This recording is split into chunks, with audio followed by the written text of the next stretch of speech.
அனைவருக்கும் வணக்கம். ஏ ஓ என்னும் உயிர் ஞகாரத்தில்லை. இப்ப இந்த இரண்டு எழுத்துக்களை சொல்றாரு. ஏ ஓ ஆகிய இந்த இரண்டு உயிர்களும் ஞ என்கின்ற இந்த எழுத்தோடு மொழி இறுதியில் வருவதில்லை அப்படின்னு சொல்றார்.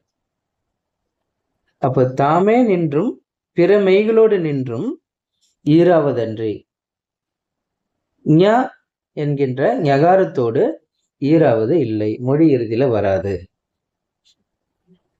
அப்போ நம்ம பார்க்கும்போது பார்த்தீங்கன்னா அதுக்கு எடுத்துக்காட்டு இங்க கொடுத்துருக்காங்க. உரிங்க, உரிங்க, உரிங்கி, உரிங்கி, உரிங்கு, உரிங்கு இதெல்லாம் சொல்லியிருக்காரு. இது வந்து எச்சம் வினை பெயர் அப்படின்ற அடிப்படையிலும் அங்கை மங்கை இதெல்லாம் பெயர் என்கின்ற நிலையிலும் ஏனைய 5 விளக்கப்பட்டன அப்படின்றத சொல்றாரு. உரிங்கோ என்கின்ற அந்த ஒரு சொல் வந்து உரையாசிரியர் காலத்துல இருந்திருக்கு.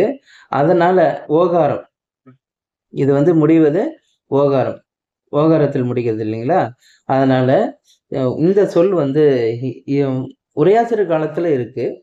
அதனால இவர் என்ன சொல்றாரு அப்படின்னா, கடிசொல் இல்லை காலத்துப்படினே அப்படின்னு ஒண்ணு இருக்கு இல்லையா?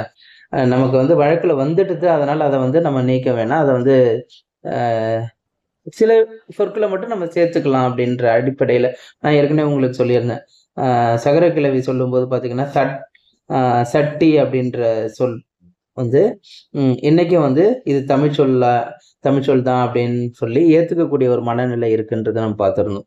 சகர கிளவி அவற்றோரட்டு ஐயாவன்னு மூன்றலங்கடை அப்படின்னு வரும்போது அதுபோலதான் இங்க உரையாசிரியர் என்ன சொல்றாரு அப்படின்னு பார்த்தீங்கன்னா, உரிங்கோ என்பது கடிசொல் இல்லை காலத்துப்படினே என்பதனால நம்ம அதையும் ஏற்றுக்கொள்ளணும், தமிழ் சொல்ல நம்ம ஏற்றுக்கொள்ளலாம் அப்படின்றது சொல்றாங்க. ஆனா தொல்காப்பியர் காலத்துல இது வழக்குல இல்லை அப்படின்றத நம்மளால புரிஞ்சுக்க முடியுது.